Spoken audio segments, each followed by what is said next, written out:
দল ছাড়ার সিদ্ধান্ত নিলেন ব্যারাকপুরের বর্ষিয়ান সিপিএম নেতা অরূপ কুমার ভট্টাচার্য।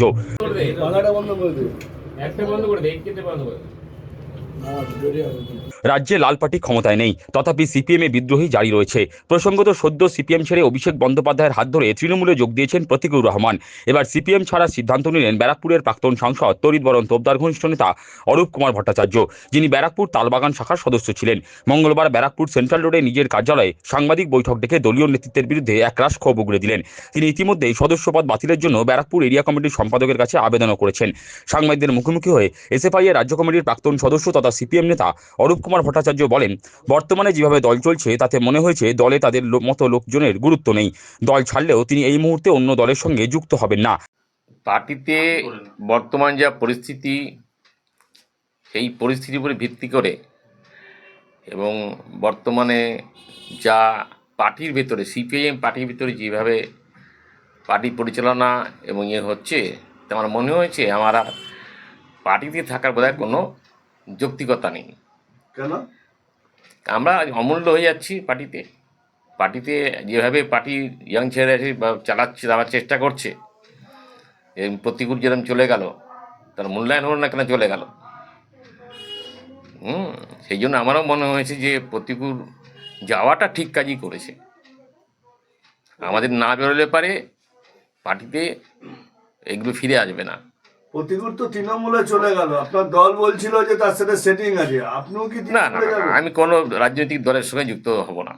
কেন? আমি কোনো দলের সঙ্গে যুক্ত হব না।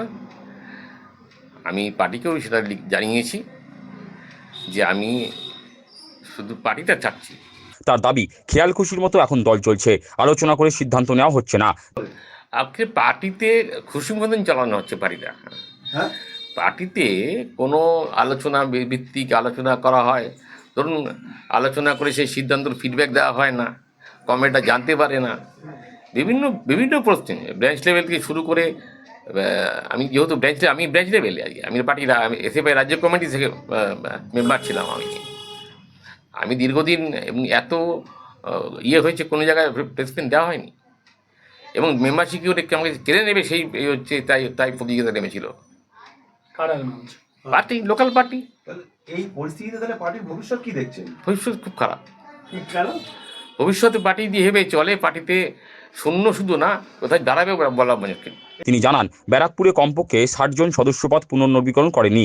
তার কথায়, আগে দলে আত্মসমালোচনা করার জায়গা ছিল, এখন দলে আত্মসমালোচনা করার সুযোগ নেই। পার্টির বিভিন্ন পরিচালনা করার ক্ষেত্রে পার্টির চরিত্রিক মনোভাব, ধরুন পার্টিতে ঠিক হয় যখন, তখন কোনো কিছু, আমি এবারে পার্টি মেম্বারশিপ প্রচুর করছে না।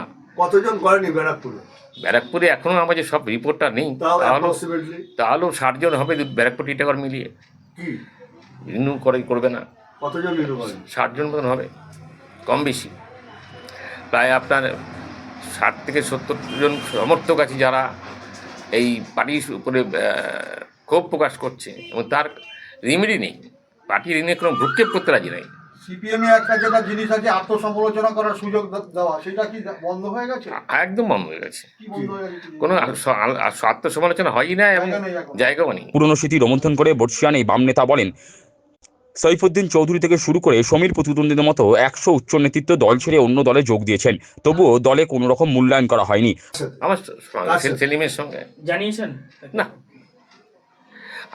আমার এখানে সবাই এসেছিল প্রায়। সেলিম এসেছিল, সুজন এসেছিল, বতিন সেনগুপ্ত এসেছিল, নেপাল ভট্টাচার্য এসেছিল, তরিতরত এসেছিলই। আর কার নাম বলবো? তাহলে পরবর্তী পদক্ষেপ ভোটের আগে কোনো ধাক্কা? হ্যাঁ, আপনি এরকম পার্টি ছেড়ে দিচ্ছেন, ভোটের আগে কোনো ধাক্কা? পার্টিকে ভাবতে হবে যে আমরা কি করব এখন। পার্টি এত প্রায় 100 জনের মতন লোক, পার্টি কমরেড পার্টি থেকে বেরিয়ে গেল, তার মূল্যায়ন কি পার্টিতে? আপনার পরবর্তী পদক্ষেপ জানাননি। আপনি ধরুন পার্টির উচ্চ নেতৃত্ব থেকে যারা বেরিয়ে অন্য দলে গেছে, আমি বলছি সাইফুদ্দিন চৌধুরী থেকে শুরু করছি, সৈফুদ্দিন চৌধুরী, আপনি তারপর হচ্ছে আমাদের মারা গেল নামটা কি, সমীর প্রতিদ্বন্দ্বী, অনুরাধা দেব, এই এত লোক চলে গেল, 100 লোক চলে গেল, তাদের চলে যাওয়ার পিছনে তার কোনো মূল্যায়ন আছে পার্টিতে? পার্টি যদি আবার ভাবে আপনাদের কি করবেন? আপনাদের মধ্যে প্রবীণ লোক আপনার পরবর্তী পদক্ষেপ কি? কেন? আমি আপাতত আমি পার্টিতে ছাড়ছি। প্রতীকুর রহমানের দল ছাড়া সিদ্ধান্তকে সমর্থন করে তিনি জানান, প্রতীক ঠিক কাজ করেছে। দলে যে গণতন্ত্র নেই সেই ইস্যুকে প্রতীক তুলে ধরেছে। তিনি জানান 43 বছর বাদে তিনি দল ছাড়ছেন। অনেকেই আছেন যারা সদস্যপদ পুনর্নবীকরণ করেননি। তার অভিযোগ, যারা সদস্যপদ পুনর্নবীকরণ করেননি, সদস্যপদ পুনর্নবীকরণ করার জন্য তাদের ওপর রীতিমতো চাপ সৃষ্টি করা হচ্ছে। সমর্থন করছেন? সব সিদ্ধান্ত সহজে জানতে পারবো না, কার? কিন্তু প্রতিকূল যেটা করেছে, একটা ইস্যু তুলেছে, সেই ইস্যুটা গণতন্ত্র নেই, সত্যি তো পার্টিতে গণতন্ত্র নেই। আপনার বক্তব্য শুনে যে না সম্ভব না, হ্যাঁ? সম্ভব না, কি সম্ভব না? প্রার্থী দেওয়া সম্ভব না। কার? সিপিএম দিতে পারবে না কেন? ওই আপনার বামপন্থী মিলিয়ে মিলিয়ে জোড়াতালি মিলিয়ে প্রার্থী দেবে, কোথায় প্রার্থী দেবে? প্রার্থী নেই, দেবে কি করে? তাহলে ভোট কি করে হবে? কি করবে করবে? কংগ্রেস সিপিএম আপনারা সবাই জানেন যে ভোটের এখন সিপিএম এর অবস্থান কি আছে, আমার নতুন করে বলার ব্যাপার নেই। কি অবস্থান নেই? সিপিএম এর অবস্থান কি আছে সারা রাজ্যে, সেটা আপনারা আরো ভালো জানেন। প্রার্থী পাবে না? আপনার পরবর্তী সময় পদক্ষেপ কি? আমি পরবর্তী কোনো পদক্ষেপ এখন আমার কাছে নেই। আমি এখন শুধু আমার সিপিআইএম করি, এই পার্টিটা আমি ছাড়ছি। কি পার্টি পদে রয়েছে? আমি শুধু বললাম ব্রাঞ্চ লেভেলে, হ্যাঁ? ব্রাঞ্চ দীর্ঘ লেভেলে কত বছর পর পার্টি ছাড়লেন? মানে দীর্ঘ কত বছর এই রাজনীতির সঙ্গে ইনভলভমেন্ট ছিলেন আপনি? প্রায় 43 বছর। হ্যাঁ? 43 বছর। আপনারা কতজন পার্টি ছাড়বেন? 43 বছর 43 বছর। কতজন একসঙ্গে বাড়ি চাললেন? আমি একা ছাড়লাম এবং অনেকে রিনিউয়াল করেনি, আমি রিনিউয়াল করেছি। রিনিউয়াল করে অনেকে রিনিউয়াল করেনি, রিনিউয়াল ড্রপ দিয়ে দিয়েছে, তাদের থ্রেট করা হচ্ছে রিনিউয়াল কেন করবে না, আপনার শূন্যস্থানটা? কারা ঠেট দিচ্ছে? বলতে পারবো না। কারা ঠেট দিচ্ছে? পার্টির লোকেরা থ্রেট দিচ্ছে, পার্টির লোকেরা। কারা তারা? পার্টির ব্রাঞ্চ সেক্রেটারি বা এরিয়া কমিটির মেম্বার, এরকম। কেন ঠেট দিচ্ছে না? রিনিউয়াল করতে হবে। রিনুয়াল রিনিউয়াল করছো না কেন? করছো না কেন? পার্টি মেম্বারশিপ রিনিউয়াল কেন করছো না? আপনি নির্ণয় করেছেন? আমি রিনিউয়াল করেছি আপনাকেও কি ছেড়ে দেওয়া হয়েছে? না, আমাকে করছে। একটা যদিও ব্যারাকপুরের প্রাক্তন সাংসদ তরিতবরণ তোপদার অরূপ কুমার ভট্টাচার্যকে নেতা বলে মানতে নারাজ। তরিতবাবু বলেন, ওর মনোভাব যে পরিবর্তন হচ্ছে সেটা তিনি আগেই বুঝতে পেরেছেন। তার সাফ বক্তব্য, দলে গণতন্ত্র নেই অথচ উনি খুব গণতান্ত্রিক নাকি। ছাত্রদের অফিস ছাড়ার পরে ও বললো যে আমি তাহলে এখানে বসি। আপনার সঙ্গে কথা হয়েছে?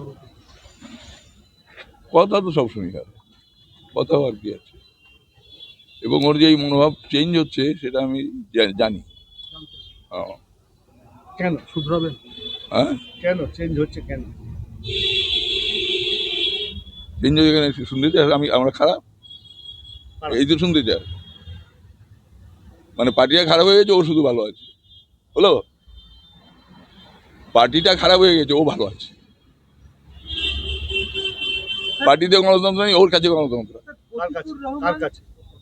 যে বলছে তার কাছে। কার কাছে বোকার মধ্যে জিজ্ঞেস করছিস কেন? যে যার বক্তব্য নিয়ে এসেছিস তার কথা বলছে। পার্টিতে গণতন্ত্র, ও খুব গণতান্ত্রিক। এটা তো অ্যাসেসমেন্ট হোক, লেট আস সি।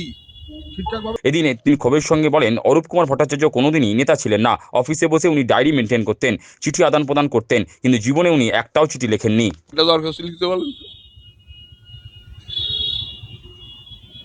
ইংরেজি বা বাংলায়, আর বেশি বাড়াবেন না। হয়ে গেল তো বর্ষিয়ার নেতা, কোনোদিন নেতা ছিল না। ওইখানে অফিসে বসতো, এখানে অফিসে বসতো।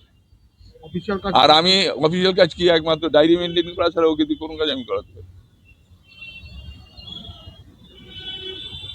আরো বলতে হবে, একমাত্র ডায়েরি মেনটেন করা ছাড়া, অ্যাপয়েন্টমেন্টগুলো রেকর্ড করা ছাড়া অন্য কোনো কাজ বা চিঠি আদান প্রদান পৌঁছে দেওয়াটা ছাড়া অন্য কোনো কাজও করেছে? একটাও চিঠি লিখেছে জীবনে? কাজে এই জিনিসগুলো ব্যক্তিগতভাবে কেন বাড়াচ্ছ?